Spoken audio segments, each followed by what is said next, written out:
I will be unboxing my new Budol paddle. It's actually a prize. Sabi ni Jin, if mag-be-place daw kami, if the first place, then I will get a paddle. So while walking, napadaan kami sa Stride and Stroke.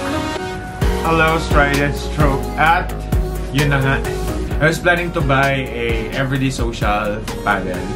And Everyday Social is also hard to find here in the Philippines. So I don't want to buy without trying a demo paddle at all kasi ayoko magsisi. Well, the reason why we always go with a demo paddle so that you'll get to feel first kung nagko-complement ba sa'yo yung paddle, kung para ba sa'yo. And this paddle that I have, or that I will be unboxing, not really unboxing, unpack, it's also one of the paddles that I've been eyeing to get. So, I'm so happy. Pagdaan namin ng Stride and Stroke, there are a couple of, this is the store, Stride and Stroke, second level, in Glorieta. Hindi ko masyadong alam yung Glorieta, kung Glorieta 2, 3 or something man siya. Basta just below the food area. Diba, ano yun? Cinema, and then food, and then doon na level sa baba nun. So, speaking of, I got the ALWC 14.3mm na-try ko na to na paddle once lang, and gusto ko siya, pero ang hirap niyang bilhin dito sa Pilipinas. This is made in the US, and sobrang bihira lang yung mga gumagamit ng paddle tech here in the Philippines. I'm not sure with you guys, but whatever the trend is, if hindi ko talaga siya thing, I don't force myself to get one. Ayun, nakahanap tayo ng paddle tech. This is the paddle tech Bantam ALWC. I need to get a feel of the paddle before ko siya binibili or before ako mapa-sold sa paddle. So that's why I always look for a demo paddles, and I have tried several paddles. Nagpa-pop talaga yung game ko. Finally, I got this paddle. Dadalhin natin siya ngayon. We'll play at Brittany because we're preparing for another tournament. Hopefully, mag-succeed tayo doon with the help of this paddle. Of course, I will be bringing my Vatic Pro just in case whatever happens. Yun, sobrang reliable ko na paddle. I've been using it for a year, and I think I deserve this one. For the benefit of you guys who would like to look for a paddle or to check for options on what paddle will you get, the power rating of this paddle is 9/10. So, knowing Analay Water, if you don't know her, I don't know why you don't know her, but if hindi mo pa siya kilala, if you are new to pickleball, siya lang naman ang #1 player of all time. Mapa men's, mapa women's, siya yung pinaka #1 player sa world. So, power rating is 9/10. Control rating is 8/10. Mataas pa rin. And forgiveness rating, nagtatawa ako kasi hindi ko alam kung ano yung forgiveness rating. Forgiveness rating daw is the sweet spot. So, it's 8/10. This is not the elongated version. Pero, if you will try this, mas mahaba pa siya dun sa ginagamit kong paddle. So, if you like to use double backhand, kasya yung kamay ko. May kulang konti, pero I can move it there. Or sometimes, that grip is enough for a double backhand. Standard grip, 4.14. Yung circumference niya, this is the 4.14. Yung weight niya 7.5 to 7.8. I decided to get, wala pala sila 16mm. I'm so used to use 16mm. So this one is 14.3 millimeters. But the good thing about it is that the weight is not so light. Actually, it's light. So you can always play with putting some, putting some what do you call that? Weight here. Pwede kayong mag-add ng lead tape. I tried a paddle yesterday, Austin's paddle. Thank you, bro, for lending it. And first time kong gumamit ng may lead tape. Malakas siya, pero naiiwan yung kamay ko dito sa gilid. So I'm not really used to that. So that's why I want to start with a light paddle, because one of my strengths as well is firefight in the kitchen. So mas mabuti sa akin yung magaan na paddle. This is a Polycore unidirectional raw carbon fiber. That's why it's the ALWC. C stands for carbon. So sabi dito, rip it, spin it, win it.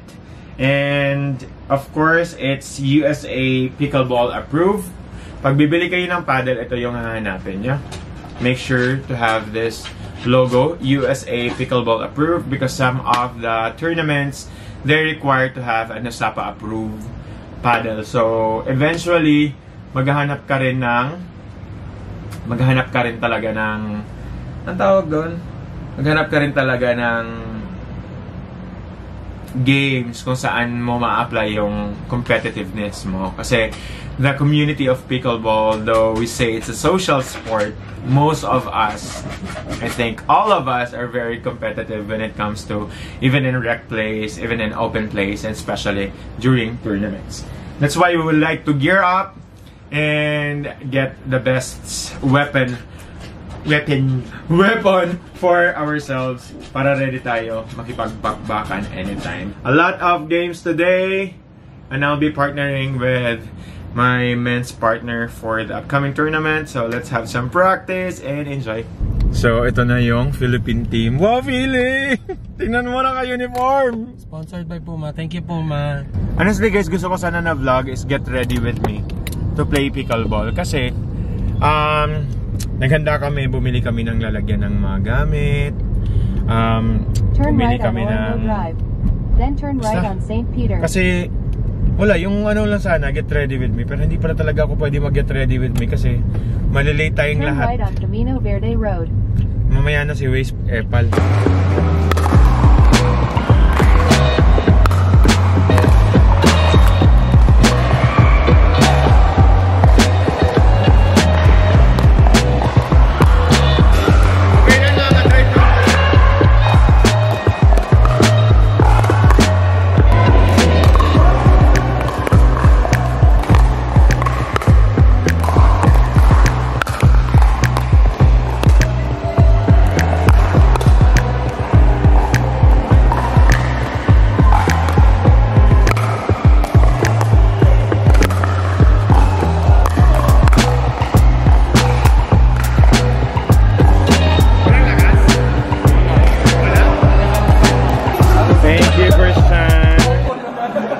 Lagyan ng lead tape kasi sobrang gaan niya.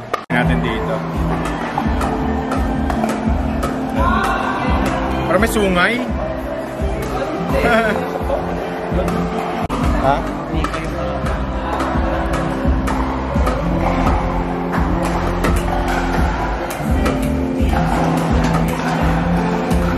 Grabe, 3 kg to. Seryoso ba? Ayun o. 3 grams. 3 grams ka. Hello guys, it's game day. Adventure song.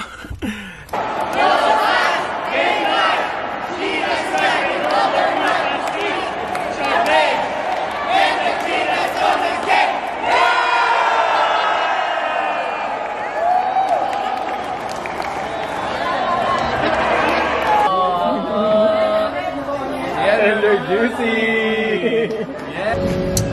We didn't make it. No podium or lakapis finish for today.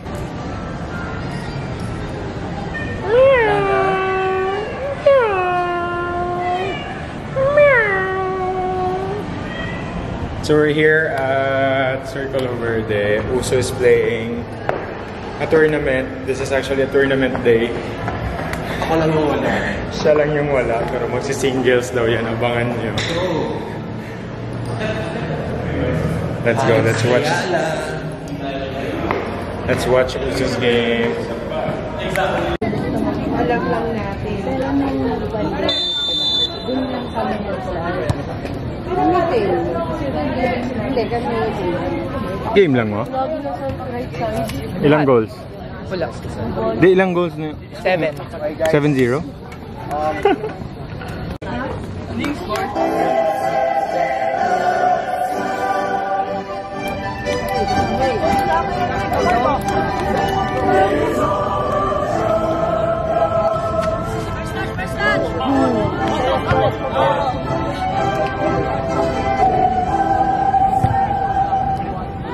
Go, so!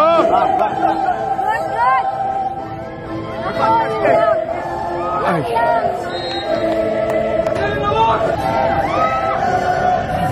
Goal!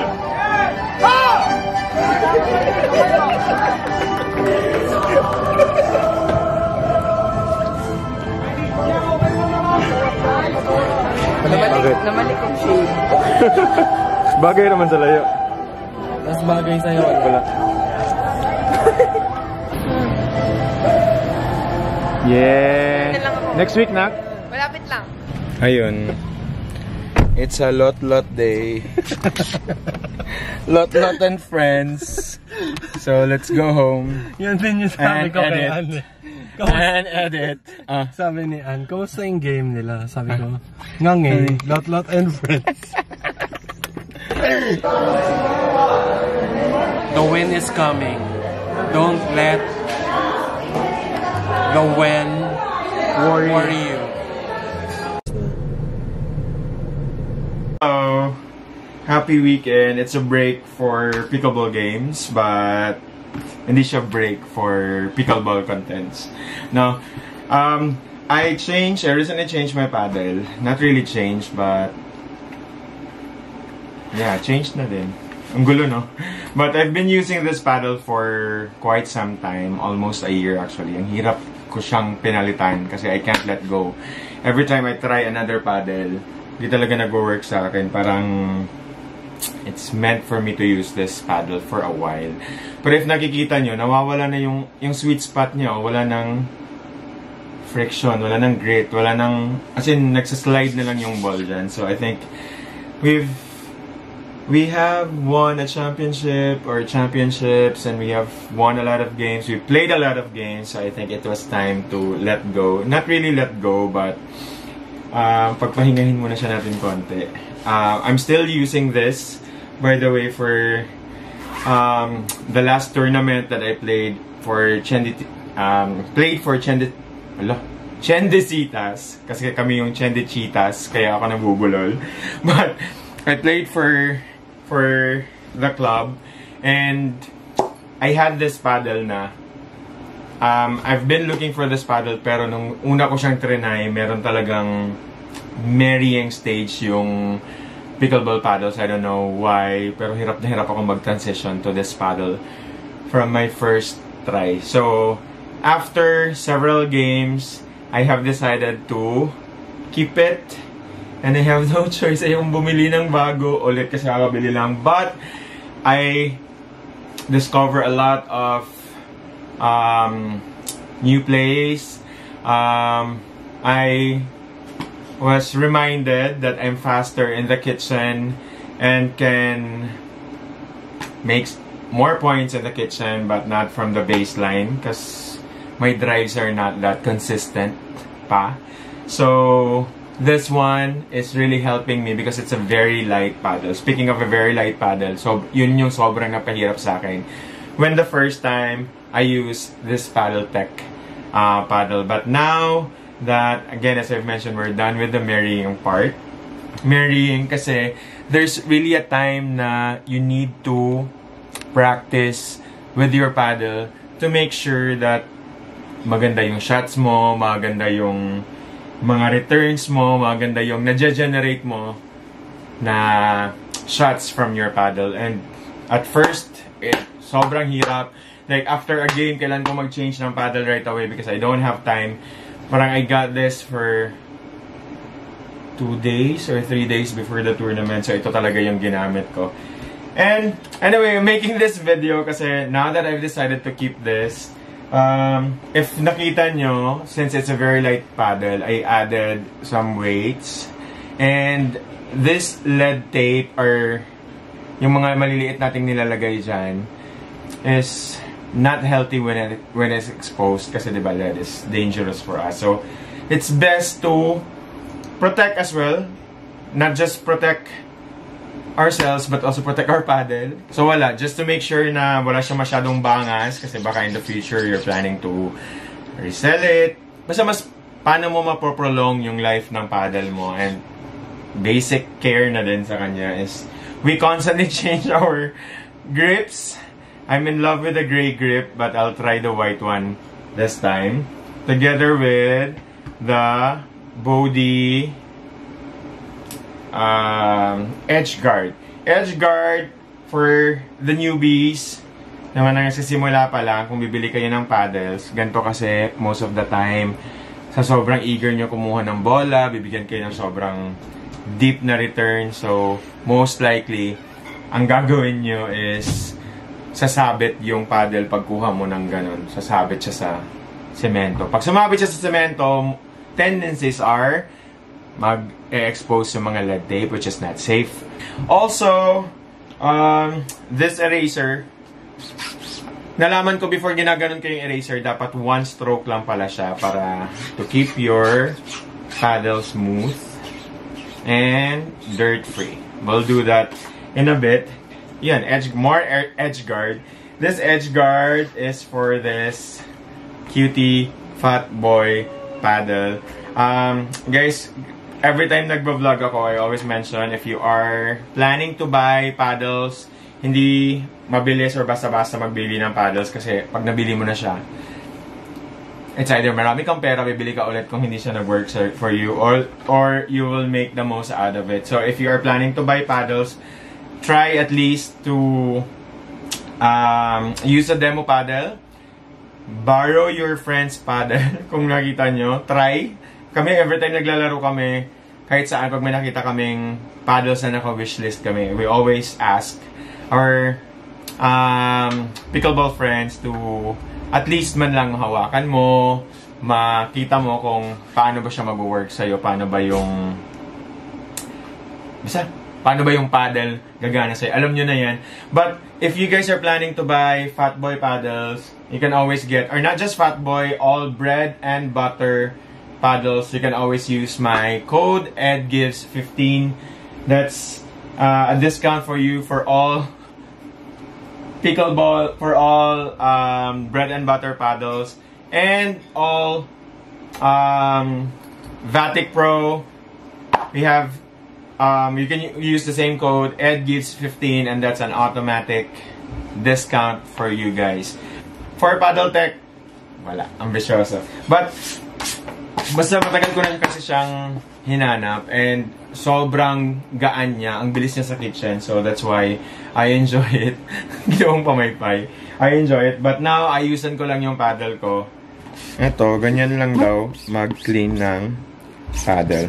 If you guys have any recommendation, marami na akong na-try na paddles na nire-recommend sa akin to use, pero ito talaga yung nagko-complement sa play ko. So far, yung walang sobrang adjustment. After 2 games, after 3 games, ko siyang 3 open plays pala, not just games. 3 open plays. Unti-unti ako nakapag-adjust, and we started to win games and open plays na with this paddle. So, hopefully, sunod-sunod na. Kasi for the next tournaments, ito na yung gagamitin natin. Ayun o, makikita nyo, ito yung original color, yan yung current color, yan yung original color. So, it's nice to change from time to time para hindi mangamoy. Walang amoy, excuse me. And, pag naglalagay kasi ako ng edge guard, gusto ko maglagay muna nito para pag may sobra, pwede, ayun o, may sobra siya. Set up ko lang muna tong bread and butter.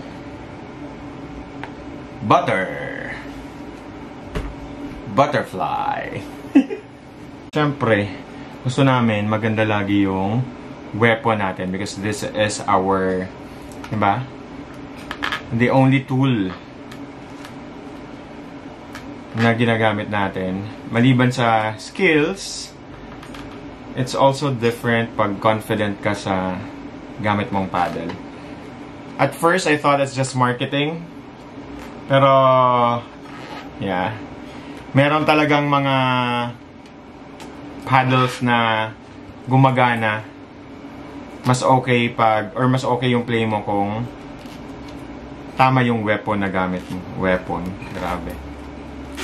Pero yeah, if you're playing against Ryan, na nang babody bag, if you're playing against me, na nang babody bag, yung go-to namin, so it's best to use a weapon. Guys, invite nyo naman kami sa mga open plays, kung saan kayo naglalaro. Para mas, pa tayo ng more friends, more games, more tricks. Kasi totoo yun, every time nagpi-play ako ng pickleball, while nag-wait ako sa queue, nanonood ako ng mga intense games, and then may nakikita ako na shot na hindi ko kaya. Tapos ginagawa niya, oh, ang cool nun. I want to learn that. So, I'll try sa next ko na game, and then eventually, dinedevelop ko.